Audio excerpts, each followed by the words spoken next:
The Great Russian Vodka Heist. Introduction: a small village with a big problem. In the heart of Russia, nestled between snow-capped mountains and dense forests, lies a quaint village called Borovichka. The village was famous for two things: its bitter cold winters and its world-renowned vodka. For generations, the villagers had perfected the art of vodka making, passing down secret recipes and techniques like treasured family heirlooms. The vodka from Borovichka was so good that it was said to warm the soul, cure the common cold, and even help one forget a heartbreak. Naturally, it became the pride of the village and the envy of the neighboring towns. However, Borovichka had a problem. A big problem.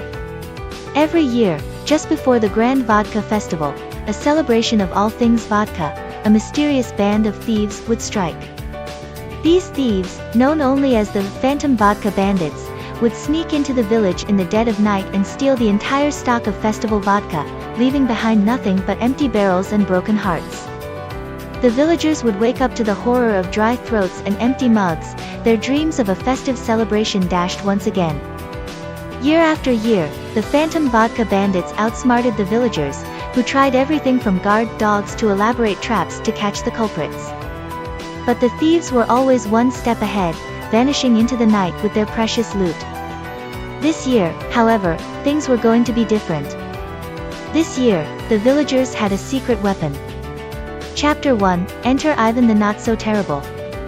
Ivan Kuznetsov was a man of many talents, none of which involved being particularly useful. He was known in Borovichka as the village's biggest prankster, a man who could make a vodka bottle disappear faster than you could say, "Na zdorovi." Ivan had a knack for getting into trouble and an even greater talent for getting out of it. He had once convinced the entire village that a bear was running for mayor, resulting in a week-long campaign that ended with a giant honey pot being placed in the town square. Despite his mischievous nature, Ivan was beloved by the villagers. They knew that deep down, beneath the layers of vodka-fueled antics, he had a heart of gold, or at least, silver-plated. This year, after the previous year's vodka disaster, the village elders had reluctantly decided to enlist Ivan's help in stopping the Phantom Vodka Bandits. "Ivan," said Sergei, the head elder, as he leaned over the table in the village hall, "we need your help. The Phantom Vodka Bandits have made fools of us for too long. You're the cleverest man in Borovichka. If anyone can outwit these thieves, it's you." Ivan, who was lounging in his chair with a half-empty bottle of vodka in one hand, grinned widely. "Outwit them, you say? Consider it done, my dear Sergei. But I must warn you, my methods are unconventional." The elders exchanged worried glances. They knew what unconventional meant when it came to Ivan. But with no other options, they agreed. Chapter 2, The Plan, if you can call it that. Ivan's first order of business was to gather the village's most trusted men, Boris the blacksmith, Dmitri the fisherman, and Yuri the baker. They were all skeptical of Ivan's plan, but they were willing to do anything to save their beloved vodka. "Listen, comrades," Ivan began, pacing back and forth with a self-important air, "the Phantom Vodka Bandits have been outsmarting us because we've been thinking too logically. We need to get inside their heads, understand their desires, their fears, their greatest weaknesses." "And what might those be?" asked Boris, crossing his massive arms. "Simple," Ivan replied with a grin. "Their weakness is the same as ours, vodka." The men nodded in agreement. Vodka was indeed the great equalizer. "So here's the plan," Ivan continued. "We're going to lure the bandits into a trap so diabolical, so ingenious, that they won't see it coming. We're going to let them steal the vodka." The group stared at Ivan in disbelief. "Let them steal the vodka?" Dmitri sputtered. "Are you mad?" "Not mad," Ivan corrected, "just brilliant. You see, we'll let them think they've stolen the vodka, but what they'll actually be stealing is a special batch laced with a little something extra." "What do you mean by something extra?"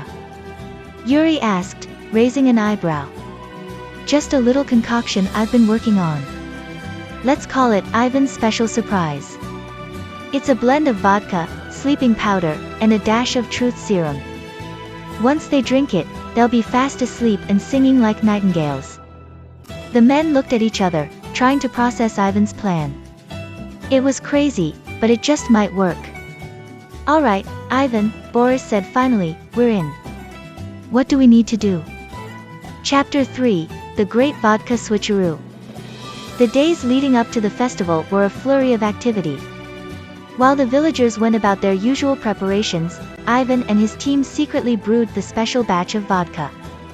They carefully mixed the sleeping powder and truth serum into the barrels, making sure that the concoction was strong enough to knock out a bear, because if the phantom vodka bandits were anything like the villagers, they could drink a lot. The night before the festival, Ivan and his team quietly switched the real vodka with the tainted batch. They even left a few clues around the village, designed to lead the bandits to the stash. Then, they hid in the bushes near the village square, waiting for the thieves to arrive. Sure enough, just after midnight, the phantom vodka bandits appeared. They were a ragtag group of shadowy figures, moving with the stealth of trained ninjas. But this time, Ivan was ready. He watched with glee as the bandits followed the trail of clues straight to the barrels of Ivan's special surprise. The bandits worked quickly, loading the barrels onto their sleds. Ivan and his team stayed perfectly still, holding their breath as the thieves made their getaway. Once they were gone, Ivan and the others emerged from their hiding spots, grinning from ear to ear. Now we wait, Ivan said, rubbing his hands together. By morning, the bandits will be in no condition to steal anything ever again. Chapter 4, The Morning After. The next morning, the villagers of Borovichka awoke to an unusual sight. In the middle of the village square, surrounded by empty vodka barrels, lay the phantom vodka bandits, fast asleep and snoring loudly. The villagers gathered around, whispering and pointing at the scene in disbelief. Ivan strutted into the square like a conquering hero, a smug grin on his face. He sauntered up to the bandits and tapped one of them on the shoulder. The man stirred, his eyes fluttering open. He looked around in confusion before focusing on Ivan. Where am I? The bandit mumbled. Welcome to Borovichka, Ivan said cheerfully. I trust you enjoyed our vodka. The bandit groaned, holding his head. What did you do to us? Just a little something I like to call justice, Ivan replied. Now, how about you tell us who you are and why you've been stealing our vodka all these years?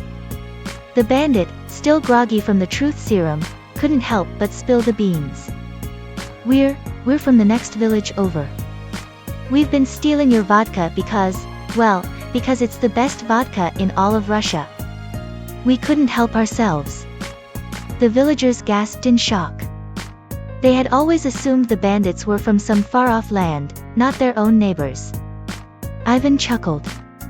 Well, my friend, it looks like your thieving days are over. But don't worry, we're not heartless. We'll share our vodka with you, if you promise never to steal from us again. The bandit nodded eagerly. We promise. No more stealing, we swear. With that, the villagers helped the bandits to their feet and offered them cups of, untainted, vodka to help with their hangovers.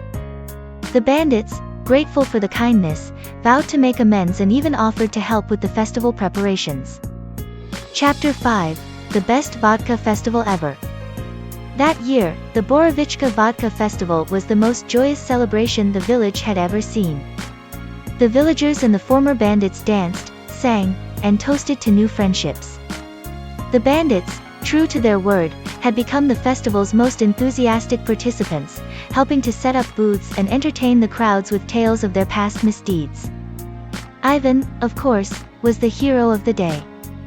He was showered with praise, given the best seat at the feast, and even presented with a specially engraved vodka bottle labeled, Ivan's Special Surprise. But more than the accolades, Ivan was pleased to see the village united and the festival restored to its former glory. As the night wore on and the celebrations continued, Ivan found himself sitting by the bonfire, a warm glow in his chest from both the vodka and the satisfaction of a job well done. Boris, Dmitri, and Yuri joined him, each raising a glass in his honor. To Ivan, Boris said, "The man who outsmarted the phantom vodka bandits and saved our festival. To Ivan, the others echoed. Ivan grinned and raised his glass. To Borovichka, and to the best vodka in all of Russia. And so, with laughter, good company, and plenty of vodka, the village of Borovichka celebrated long into the night, knowing that their beloved festival was safe for many years to come, thanks to the cleverness of one not-so-terrible prankster.